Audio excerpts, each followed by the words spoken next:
ఆంధ్రప్రదేశ్లో ఉన్న డ్వాక్రా మహిళలకు ప్రభుత్వం గుడ్ న్యూస్ చెప్పింది. ఒక్కొక్కరికి 30,000 రూపాయల నుంచి 78,000 రూపాయల వరకు లబ్ధి చేకూరే పథకానికి ప్రభుత్వం శ్రీకారం చుట్టింది. పీఎం సూర్యఘర్ యోజన పథకాన్ని డ్వాక్రా సంఘాలకు అందివ్వాలని యోచిస్తోంది. ప్రతి డ్వాక్రా మహిళ ఇంటిపై సోలార్ రూఫ్టాప్లు అమర్చేందుకు సిద్ధమైంది. రాయితీతో ఇచ్చే సోలార్ రూఫ్టాప్లు అమరిస్తే వారికి విద్యుత్ ఆదా అవ్వడమే కాకుండా వాళ్లు ఉత్పత్తి చేసిన విద్యుత్ ప్రభుత్వం కొనుగోలు చేసేందుకు రెడీగా ఉంది. ఇప్పుడు అమలు చేస్తున్న సూర్యఘర్ పథకంలో 1 కిలోవాట్ సోలార్ రూఫ్ టాప్ వ్యయం 70,000 రూపాయలు ఉంది. ఇందులో 30,000 రూపాయల రాయితీని కేంద్రం ఇస్తోంది.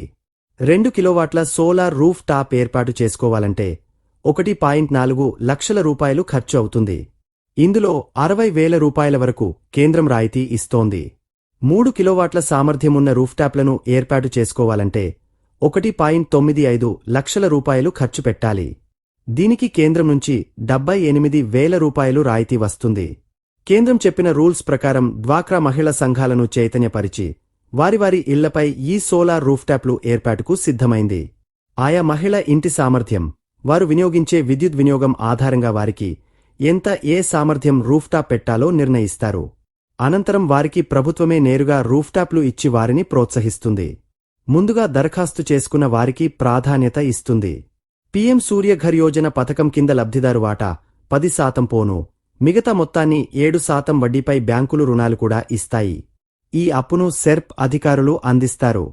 ఒకవేళ 10% కూడా చెల్లించలేని వాళ్లు ఉంటే ఆ మొత్తాన్ని బ్యాంకు, స్త్రీనిధి, పొదుపు మొత్తం నుంచి ఇచ్చే వెసులుబాటు కూడా కల్పిస్తారు.